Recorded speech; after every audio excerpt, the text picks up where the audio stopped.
আমি আইন অনুযায়ী ছাত্র জনতার গণ অভ্যুত্থানের পর নবযাত্রায় এখন বাংলাদেশ। দায়িত্ব নিয়েছে অন্তর্বর্তীকালীন সরকার, যার প্রধান হয়েছেন আন্তর্জাতিক খ্যাতিসম্পন্ন অর্থনীতিবিদ নোবেলজয়ী ডক্টর মোহাম্মদ ইউনূস। এই সরকারে যে ১৭ জন উপদেষ্টা রয়েছেন, ডক্টর ইউনূস সহ ৩ জনেরই বাড়ি চট্টগ্রামের হাটহাজারী উপজেলায়, যা দেশের ইতিহাসে বিরল উদাহরণ। ডক্টর মোহাম্মদ ইউনূসের বাড়ি উপজেলার বাথুয়া গ্রামে। স্থানীয় নজু মিয়া সওদাগরের বাড়িতে তার জন্ম। তার বাবা হাজী দুলা মিয়া সওদাগর ছিলেন ব্যবসায়ী। ৯ ভাই বোনের মধ্যে ডক্টর ইউনূস তৃতীয়। ছিলেন চট্টগ্রাম বিশ্ববিদ্যালয়ের অর্থনীতি বিভাগের শিক্ষক। তিনি হাটহাজারীতেই প্রতিষ্ঠা করেন গ্রামীণ ব্যাংক, যার জন্য নোবেল পান এই অর্থনীতিবিদ।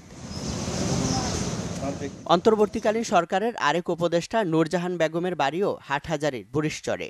তিনি ডক্টর ইউনূসের হাত ধরে যোগ দেন গ্রামীণ ব্যাংকে। প্রতিষ্ঠাকালীন সহযোগী থেকে হয়েছেন ব্যাংকটির ব্যবস্থাপনা পরিচালকও। পরবর্তীতে দায়িত্ব পালন করেন গ্রামীণের বিভিন্ন প্রতিষ্ঠানে। একই উপজেলার ফরহাদাবাদে বাড়ি উপদেষ্টা বীর মুক্তিযোদ্ধা ফারুকী আজম বীর প্রতীকের। ৭১-এ যিনি ছিলেন বহুল আলোচিত অপারেশন জ্যাকপটের অন্যতম নায়ক। ১৯৮৯ সালে তিনি সহ কয়েকজনের হাত ধরে চট্টগ্রামে প্রথম সূচনা হয় দেশের মুক্তিযুদ্ধের বিজয় মেলার। একসাথে একই সরকারে নিজ উপজেলার ৩ জন উপদেষ্টা হওয়ার খবরে উচ্ছ্বসিত হাটহাজারী মানুষ। ইমদাদুল হক, চ্যানেল 24, চট্টগ্রাম।